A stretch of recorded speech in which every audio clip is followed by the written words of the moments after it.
We're talking about residential buildings a little bit here.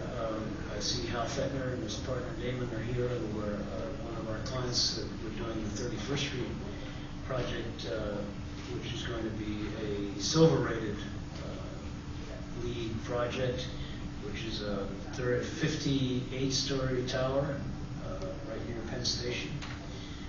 This is the Helena, which probably many of you have seen and read about. This is a gold-rated building. We have applied for a gold rating on this. It includes everything from black water systems to green roofs. You can see in the slide on the lower right, we've actually taken advantage of green roofs as a work of art. This is Paul Freeberg, the landscape architect's creation to take the sedums on the lower roofs and turn them into basically works of art, which is going to be exciting. They've just been planted. It takes a while for the sedums to materialize and develop their color. This is really the first non-mandated rental building. It's an 80-20 housing project. Marketable, it rented up extremely fast. There's firm belief that it has had an impact on its marketability. And certainly Battery Park City is now thinking that their green buildings are affecting their marketability. And it's very much a wave of the future. And I think once people have choices, like right now, if you want to live on the Upper East Side, there's no green building. So you have to live in a normal environment, where now on the West Side, with several projects we're doing there, people will start to have a choice. And we'll see, but we fully expect it to make a big difference. You know, people like to joke about New Yorkers and our attitudes, but if you had to live in a shoebox with exposed edge of slab and no air filtration, you'd be cranky too.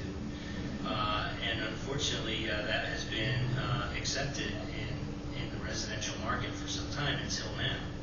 And now we're seeing a much more savvy consumer, mostly in part to the commercialization and the advertising we see. But people go into these things saying, well, how do I get fresh air? And, what are the energy numbers for this particular project? So again, with popularization, we've seen a dramatic market transformation.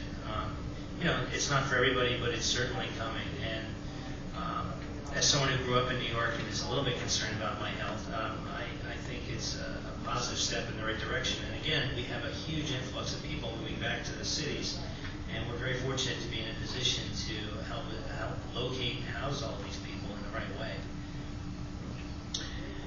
This building has a number of features, but probably the biggest nut is the black water system, which basically takes all the water that goes down in the toilet or the shower or the sink and filters it on site through massive tanks that are in the base of the building, and then puts it back into as makeup water for the cooling tower, which is probably its major use, irrigation of the green roofs, and actually the flushing of the toilets. And even it is potable water when it comes out of these tanks, but it's not put back into the sinks or any place where people won't be drinking it. There are also micro turbines. There's exhaust heat recovery systems. We have heat pump systems. It's funny, I attended several focus groups when we were writing the Battery Park City Guidelines, where we mandated basically a black water treatment facility. And a woman came up to me and she said, well, my dog likes to drink out of the toilet, and I'm really concerned about it. And I said, well, as soon as the water hits the toilet, there's nothing I can do about it, because in fact the water is much cleaner than the environment it goes into. So it's just an interesting perception that people have about the quality of water to tertiary standards. The water that comes out of these systems, in a lot of ways, is a lot